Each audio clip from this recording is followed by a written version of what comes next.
പുറത്തിറങ്ങി 2 ചുവട് വെച്ചാൽ വിയർപ്പിൽ കുതിരുന്ന വസ്ത്രങ്ങളും പകലന്തിയോളം പിന്തുടരുന്ന വിയർപ്പുനാറ്റവും ആരെയാണ് മുഷിപ്പിക്കാത്തത്? പലരും വിയർപ്പും വിയർപ്പുനാറ്റവും ഒഴിവാക്കാൻ അതും ഇതും വാരിപ്പൂശി ഒടുവിൽ വെളുക്കാൻ തെച്ചത് പാണ്ടായതുപോലെയാകും. കാലാവസ്ഥക്കനുസൃതമായി ജീവിതശൈലിയിൽ ചില്ലറ ക്രമീകരണങ്ങൾ നടത്തിയാൽ ഒഴിവാക്കാവുന്നതേയുള്ളൂ ഈ അസ്വസ്ഥതയെ. വേനലിൽ വിയർപ്പ് കൂടുക സ്വാഭാവികമാണ്. ശരീരത്തിലെ താപക്രമീകരണത്തിന്റെ ഭാഗമായാണത്. ശരീരം അമിതമായി ചൂടാകുന്നത് മൂലമുണ്ടാകുന്ന അപകടങ്ങൾ ഒഴിവാക്കാനാണ് ചർമ്മത്തിലെ വിയർപ്പു ഗ്രന്ഥികൾ കൂടുതൽ വിയർപ്പ് ഉത്പാദിപ്പിക്കുന്നത്. ഈ വിയർപ്പ് ബാഷ്പീകരണത്തിനായി കൂടുതൽ താപം ഉപയോഗിക്കപ്പെടുമ്പോൾ ശരീരം തണുക്കുന്നു. അതുകൊണ്ട് ഈ വിയർപ്പൊരു ശല്യക്കാരനല്ല എന്ന് മനസ്സിലാക്കുക.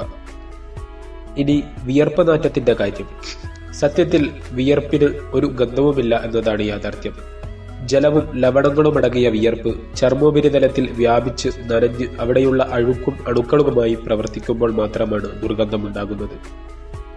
വിയർപ്പ് ചർമ്മത്തിലും വസ്ത്രത്തിലുമൊക്കെ കൂടുതൽ നേരം തങ്ങി നിന്ന് ബാക്ടീരിയകളുമായൊക്കെ പ്രവർത്തിച്ച് ഹൈഡ്രജൻ സൾഫൈഡ് പോലെയുള്ള വാതകങ്ങൾ ഉൽപ്പാദിപ്പിക്കുമ്പോഴാണ് വിയർപ്പ് നാറ്റം അസഹ്യമാകുന്നത്.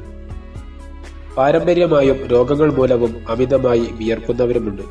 ചില പ്രത്യേക മരുന്നുകൾ കഴിക്കുമ്പോൾ വിയർപ്പ് നാറ്റം കൂടുന്ന അവസ്ഥയുമുണ്ട്. അത്തരക്കാരൊക്കെ കൃത്യമായ ചികിത്സയെടുക്കാനും വൈദ്യനിർദ്ദേശം തേടാനും ശ്രദ്ധിക്കണം. വേനലിലെ അമിത വിയർപ്പിന്റെ കാര്യത്തിൽ വിയർപ്പില്ലാതാക്കലല്ല, വിയർപ്പ് നാറ്റം ഒഴിവാക്കലാണ് വേണ്ടത്. അതിന് ചില ചെറിയ കാര്യങ്ങൾ ശ്രദ്ധിച്ചാൽ മതി. വിയർപ്പ് അധിക നേരം തങ്ങി നിൽക്കാതെയും ശരീരം എപ്പോഴും വൃത്തിയായും സൂക്ഷിച്ചാൽ വേനലിലും വിയർപ്പ് നാറ്റത്തെ പേടിക്കേണ്ടി വരില്ല. കക്ഷത്തിലും ഇടുപ്പിലുമൊക്കെ വിയർപ്പ് തങ്ങി നിൽക്കുന്നത് വിയർപ്പ് നാറ്റം മാത്രമല്ല, ചർമ്മരോഗങ്ങളും ഉണ്ടാക്കും. അതുകൊണ്ട് വേനലിൽ 2 നേരത്തെ കുളി മുടക്കരുത്. കുളിമടിയന്മാർ കിടക്കുന്നതിന് മുമ്പ് മേലെങ്കിലും കഴുകണം.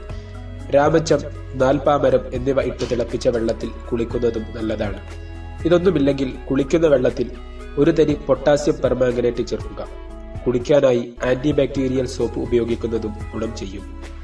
അടിവസ്ത്രമായാലും മേൽവസ്ത്രമായാലും വേനലിൽ കാറ്റുകയറുന്ന കോട്ടണാണ് നല്ലത്.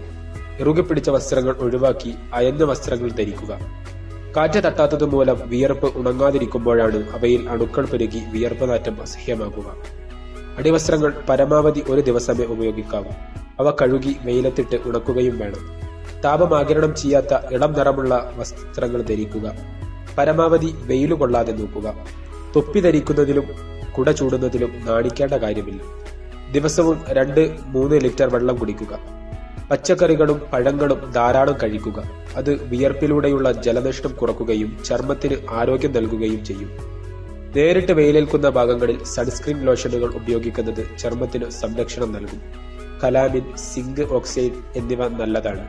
നമ്മുടെ വെളിച്ചെണ്ണയായാലും മതി. ടാൽക്കം പൗഡർ വിയർപ്പ് വലിച്ചെടുക്കാനും സൂര്യതാപത്തിൽ നിന്ന് സംരക്ഷണം നൽകാനും ഒരു പരിധിവരെ സഹായിക്കും. അതേസമയം ബോഡി സ്പ്രേകളും ഡിയോഡറന്റുകളും പതിവാക്കരുത്. അവ നൽകുന്ന സുഗന്ധം അല്പനേരമേ നിലനിൽക്കൂ. ഗുരുതരമായ ചർമ്മ പ്രശ്നങ്ങൾ ഭാവിയിൽ ഉണ്ടാവുകയും ചെയ്യും. ഇനി മറ്റു ചിലരുണ്ട്. അവരിൽ വിയർപ്പ് നാറ്റം ഒരു തോന്നൽ മാത്രമായിരിക്കും. ബ്രോമിഡോഫോബിയ എന്ന മാനസിക പ്രശ്നമാണ് ഇത്തരക്കാരിൽ വില്ലനാവുക. അത് പരിഹരിച്ചാലേ വിയർപ്പ് നാറ്റവും മാറും. ഈ വീഡിയോ ഇഷ്ടപ്പെട്ടെങ്കിൽ ലൈക്ക് ചെയ്യുക.